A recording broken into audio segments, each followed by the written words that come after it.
서로 축복하겠습니다. 오늘도 열렬히 하나님을 부릅시다. 여호와 니시 당신의 하나님입니다. 할렐루야. 오늘은 2015년 가을 특세 네 번째 시간입니다. 오늘은 공경에 처한 자 여호와 사바오트를 부르라 라는 제목으로 하나님의 말씀을 전하도록 하겠습니다. 여호와 사바오트, 이것은 지난 3일 동안 우리가 살펴봤던 여호와 이레, 여호와 삼마, 또 여호와 니시에 비하면 다분히 생소하게 들리는 단어일 겁니다. 여호와 사바오트는 우리말 성경에서 만군의 여호와라고 번역이 되어 있습니다. 히브리어 성경에서 직역을 해오면 이것은 천사들의 하나님이라는 뜻입니다. 우리말 번역인 만군에서 이 군이라는 것은 이 군대 혹은 이 조직체를 의미하는 겁니다. 그러나 천사들이라는 용어는 사자, 그러니까 사명을 가진 존재를 가리키는 것입니다. 이렇게 본다면 여호와 사바오트는 먼저 여호와께서 이 천사들 혹은 사자들을 통해서 자신의 뜻을 이룬다라는 뜻을 갖고 있는 것이고요. 아울러 이것은 하나님께서 곤경에 처한 하나님의 백성들을 돕기 위해 이 천상의 권세를 동원하신다 하는 그런 의미가 있는 것입니다. 이러한 의미들 하나하나 떠올려 보면 그야말로 우리의 마음이 든든해지는 것을 경험하게 되는데요. 그렇다면 성경에서 여호와 사바오트가 제일 먼저 등장하는 곳은 어디일까요? 구약성경 사무엘상 17장 45절 말씀입니다. 함께 찾아볼까요? 구약 438쪽입니다. 사무엘상 17장 45절 말씀, 구약 438쪽. 우리가 잘 아는 말씀인데요. 우리 여호와 사바오트의 관점에서 함께 봉독해 보겠습니다. 다윗이 블레셋 사람에게 이르되 너는 칼과 창과 단창으로 내게 나아오거니와 나는 만군의 여호와의 이름 곧 내가 모욕하는 이스라엘 군대의 하나님의 이름으로 내게 나아가노라. 아멘. 할렐루야. 무슨 말씀인지 아시죠? 이 말씀은 다윗이 골리앗과의 일전을 앞에 두고 전쟁터 한복판으로 달려가면서 외쳐댔던 소리입니다. 그런데 이 소리가 어떤 소리냐? 악에 받쳐서 되지도 않을 일을 빡빡 우기며 외치는 소리입니까? 아닙니다. 누구의 깡이 더 센지 알기 위해서 한번 견줘보겠다 하는 것입니까? 그것도 아니지요. 그렇다면 이것은 무슨 소리입니까? 다윗이 전쟁터의 한복판으로 달려가면서 외친 이 소리는 저 하늘을 향해, 그리고 저 앞에 있는 거인 골리앗을 향해 조금도 주저함이 없이, 조금도 두려움이 없이, 조금도 망설임이 없이 큰 소리로 외쳤던 그의 믿음의 확신입니다. 믿음의 고백입니다. 그리고 이 고백 속에 오늘 우리가 만나야 할 하나님이 있습니다. 그 하나님이 어떤 하나님이라고요? 만군의 여호와 하나님, 그러니까 여호와 사바오트입니다. 어린 다윗이 어떻게 이렇게 놀라운 믿음의 고백을 할 수 있었는지 정확하게 알 수는 없지만 아무튼 그의 외침과 고백은 공허한 메아리가 아니었다는 것이죠. 이러한 외침과 함께 다윗의 손에서 날아간 물맷돌 하나가 거인 골리앗의 이마에 정확하게 박혔습니다.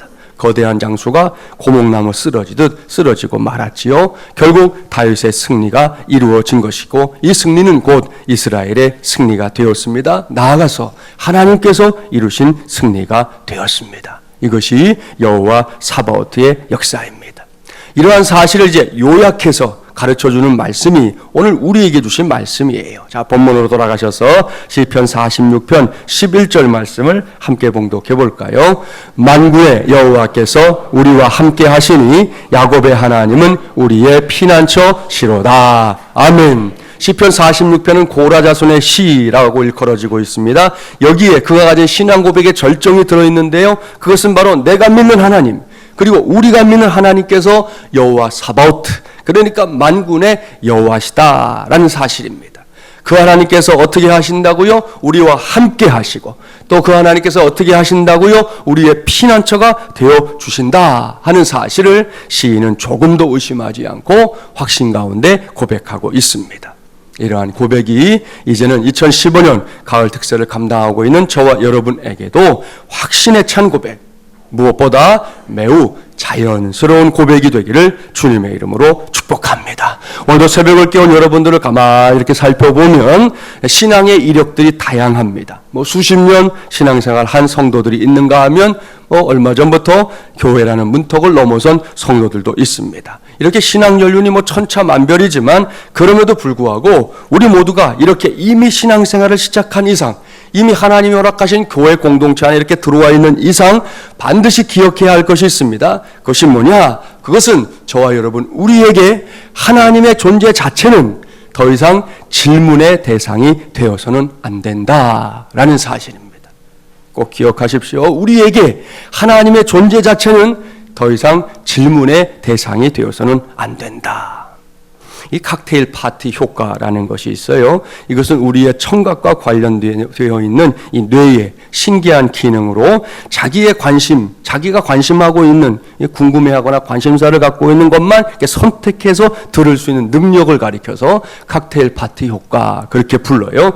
예를 들어서 시끄러운 소리가 막 뒤범벅이 된 전철이나 혹은 시장판에서도 자신과 대화하는 사람의 소리를 무리 없이 들을 수 있는 것은 우리의 뇌가 그 많은 소리 가운데서도 내가 지금 대화하는 그 특정인의 목소리를 선택해서 들을 수 있기 때문입니다.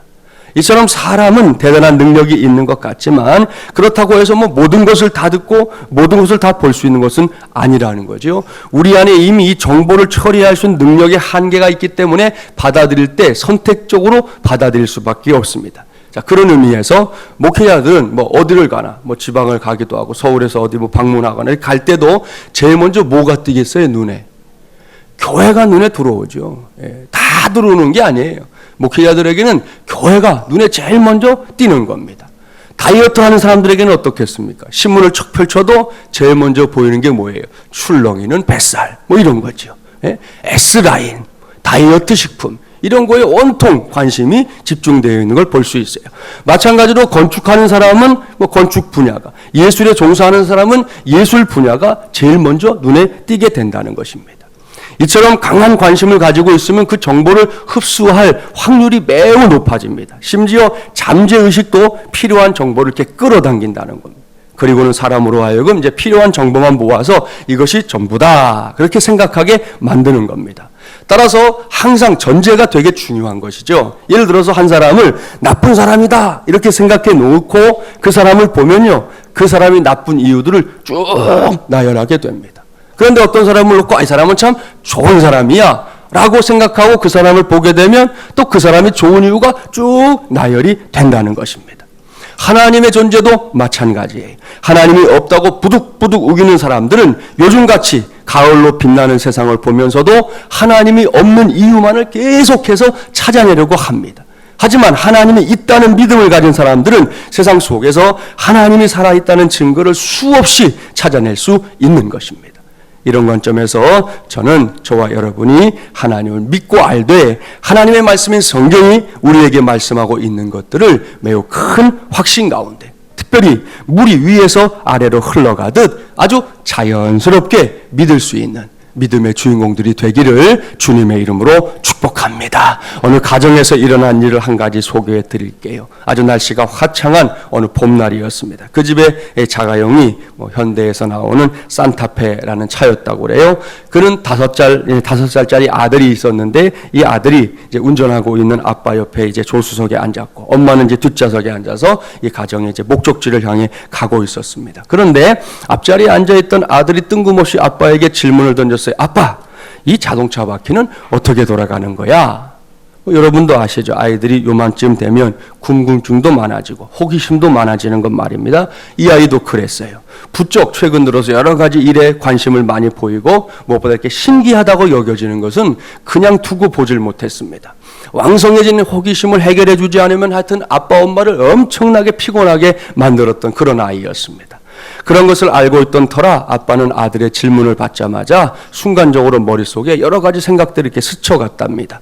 재촉하는 아들을 옆에 앉혀놓고 생각을 먼저 정리해 보는데 3가지 생각이 떠올랐다는 거예요. 첫 번째, 아들아, 자동차의 연료가 연소되면서 발생하는 열 에너지를 기계적인 에너지로 바꾸어서 자동차가 움직이는데 그때 필요한 동력을 얻어서 후륜 자동차의 경우에는 클러치, 변속기, 추진축, 차동기, 엑셀축, 후차륜 순서로 동력을 전달해서 자동차를 움직이는 것이란다. 이렇게 설명해 줄까 생각했는데 이렇게 이야기를 했다가는 뒤에 있는 마눌님으로부터 한 3대 정도는 맞을 것 같더래요. 그래가지고 첫 번째 생각은 접었어요.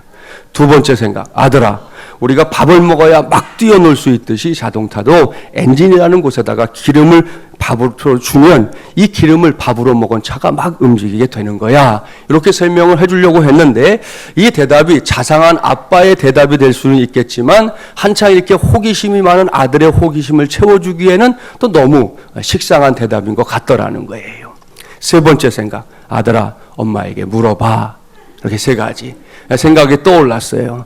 잠시 후에 아빠가 결정했습니다. 그런 질문을 인마 엄마에게 물어봐. 결국 아빠가 이제 엄마한테 공을 넘겼어요. 그러자 아들 녀석이 엄마에게 물어봅니다. 엄마, 자동차 바퀴는 어떻게 돌아가는 거야? 그때 엄마의 대답이요, 너무나 훌륭했습니다. 아들의 질문을 받자마자 엄마가 주저하지 않고 딱 한마디 했어요. 빙글빙글. 그랬더니 아들이 마치 이 세상의 모든 것을 다 깨달았다는 듯한 그런 표정을 지으면서 대답합니다. 아, 그렇구나. 그랬다는 거예요. 사랑하는 새벽용사 여러분, 이 이야기 속에는 우리가 결코 놓치지 말아야 할 것이 들어있습니다. 저는 앞서 시편 46편 11절 말씀 여러분과 함께 봉독했었습니다. 만군의 여호와께서 우리와 함께 하시니 야곱의 하나님은 우리의 피난처시로다. 그리고 이 말씀 속에 기록된 하나님, 고라 자손이 자신의 하나님은 이런 하나님이라고 고백하는 이 말씀을 우리 역시 확실하게 무엇보다 자연스럽게 믿어야 한다. 그렇게 말씀을 드렸잖아요. 그렇습니다. 신신당부합니다. 너무 복잡해지지 말기 바랍니다. 신앙생활을 한다고 하면서 괜히 이것저것에 걸려서 옴짝달싹 못하는 그런 일이 없기를 바랍니다. 어차피 하나님은 우리의 생각 너머에 존재하는 분입니다. 아무리 우리가 이러쿵 저러쿵 한다 해도 그러한 우리의 생각이나 말 때문에 하나님이 있다가 없다가 하는 게 아니라는 거지요. 그게 결정되는 게 아닙니다. 하나님은 어디까지나 하나님입니다. 믿습니까? 할렐루야. 이것을 꼭 믿기 바랍니다. 그것도 어떻게 해요? 아주 자연스럽게. 마치 자동차 바퀴가 굴러가는데 빙글빙글 굴러가는 것처럼 자연스럽게 믿게 되기를 바랍니다. 그렇습니다. 자동차가 빙글빙글 굴러간다는데 그게 도대체 왜 그러는 거냐? 어째서 빙글빙글 돌아가는 거냐? 라고 묻는 사람이 있습니까? 없어요. 엄마의 대답 한마디에 아들은 그 사실을 100% 받아들이고 있습니다. 하나님을 바라보는 우리의 믿음도 그렇게 확실하고 분명한 믿음, 무엇보다 자연스러운 믿음이 되기를 주님의 이름으로 축복합니다. 다시금 선포합니다. 사랑하는 새벽용사 여러분, 우리가 믿고 섬기는 하나님은 여호와 사바오트의 하나님입니다. 만군의 여호와입니다. 그 하나님이 어떻게 하신다고요? 우리와 함께 계시고 우리의 피난처가 되신다 말씀하고 있습니다. 이것을 믿으십시오. 특별히 현재 자신이 공경에 처해 있다고 생각하는 성도들은 더더욱 확 믿게 되기를 바랍니다. 거기에 복과 은혜가 임할 줄 믿습니다. 여기서 오늘 전하는 말씀의 제목에 언급된 곤경을 잠시 생각해 볼까요? 저나 여러분이 그다지 좋아하지 않지만 익히 잘 아는 단어입니다. 곤경. 곤경은 한자어로 말하면 이 괴로울 곤자에다가 지경경자를 씁니다. 이러한 한자의 뜻이 우리말로 이제 옮겨지면 곤경이란 뭐예요? 어려운 형편이나 처지를 가리킵니다. 이러한 단어의 의미를 생각해 보면 곤경을 달가워하거나 가까이 하고 싶어 할 사람 이 세상에 한 사람도 없을 겁니다. 아니 누가 어려운 형편에 놓이고 싶어 해요? 누가 어려운 처지를 들어가고 싶어 하겠어요? 다 꺼려하는 것이죠. 그렇습니다. 그런데 여기서 문제는 뭐냐 하면 저와 여러분을 비롯해서 이 땅에서 살아가고 있는 무수한 사람들이 그렇게 달가워하지 않고 가까이 하고 싶어 하지 않는 공경이지만 그놈의 공경이 나를 찾아오는 것을 막을 능력이 내 안에는 없다는 사실입니다. 이게 문제예요. 우리가 원하지 않으면 좀 안 오면 좋겠고 우리가 가까이 하고 싶지 않으면 좀 피해가면 좋겠는데 그건 우리의 생각일 뿐이지 그건 내 능력이 아니라는 것입니다. 여러분도 이러한 사실을 부인하지 못할 거예요. 누가 공경을 미리미리 막을 수 있습니까? 누가 공경을 피해갈 수 있겠습니까? 없습니다. 이것은 철저하게 우리의 능력 밖의 일입니다. 옳습니다. 우리 안에는 공경이 찾아오면 그것을 그저 만날 뿐 공경을 뿌리칠 능력이 없습니다. 이것이 사실이기 때문에 오늘 전하는 말씀의 제목을 곤경에 처한 자 여호와 사바오트를 부르라 라고 정한 것입니다. 꼭 기억하십시오. 시도 때도 없이 그야말로 제멋대로 우리의 인생을 찾아와서 모든 것을 뒤죽박죽으로 만들어버리는 그놈의 곤경을 해결할 길이 내 안에는 없습니다. 그 길은 목청껏 하나님을 부르는 데에 있는 줄 믿습니다. 이때 저와 여러분이 부를 수 있는 하나님이 누구냐? 여호와 사바오트, 만군의 하나님, 만군의 여호와입니다. 이것이 우리가 신앙생활을 하면서 한결같이 유지해야 할 하나님에 대한 인식입니다. 그런데 안타깝게도 우리의 현실이 여기에 미치지 못할 때가 있습니다. 그것도 아주 많아요. J.B. 필립스가 쓴 당신의 하나님은 누구인가 라는 책이 있습니다. 그런데 이 책에 그 밑에 보면 원 제목이 나오는데 원 제목이 더 의미심장해요. 보이시죠? Your God is too small 그랬습니다. 당신의 하나님은 너무 작다. 이 원래 제목이에요. 당신의 하나님은 너무 작다. 근데 우리말로 바꾸면서는 당신의 하나님은 누구인가 이렇게 쓴 거예요.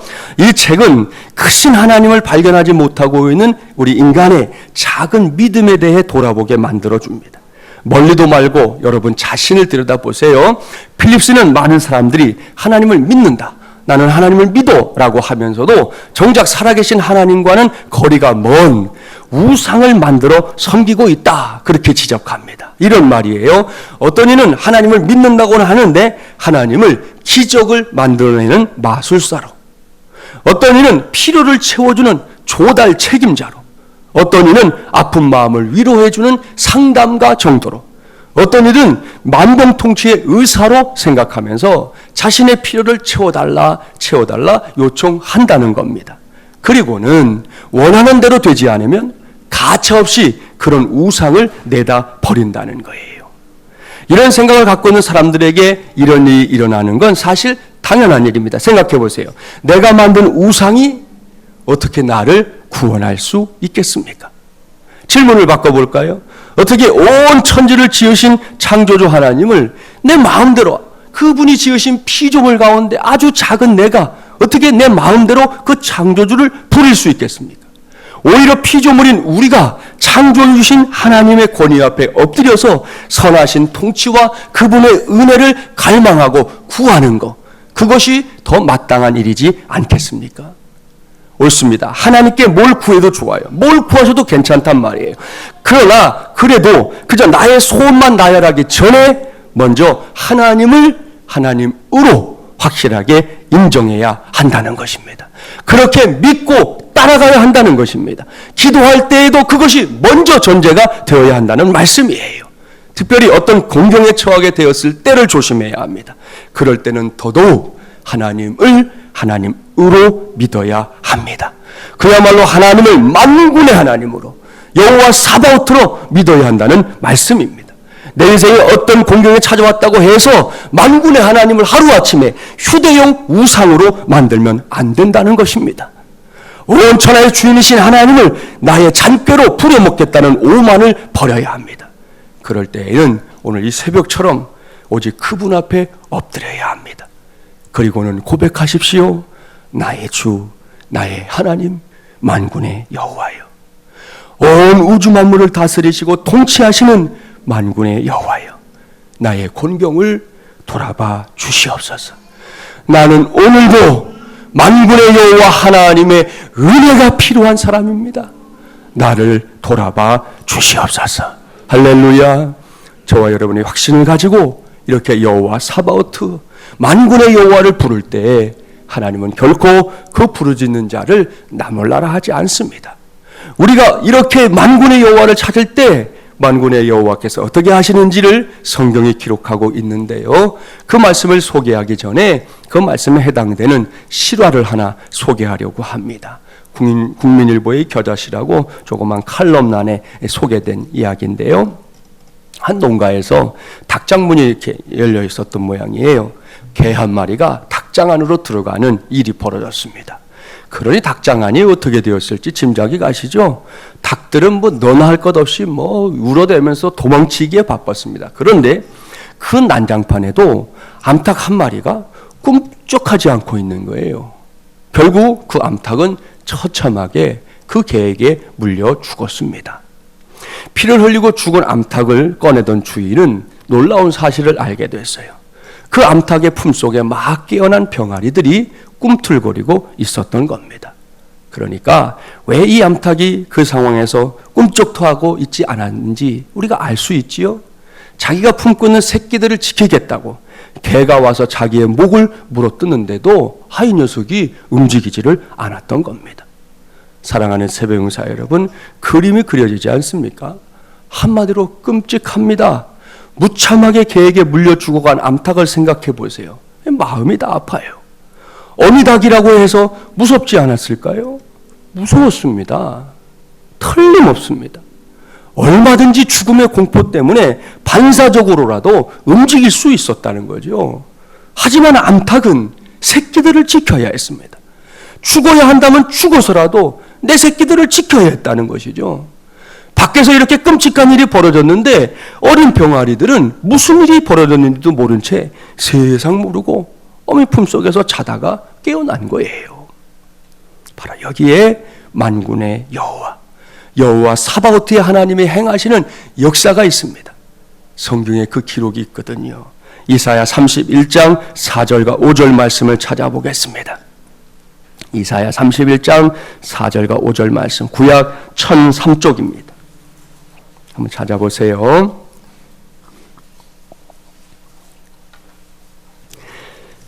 이사야 31장 4절과 5절 우리 함께 봉독해 보겠습니다. 1003쪽입니다. 함께 봉독해 볼까요?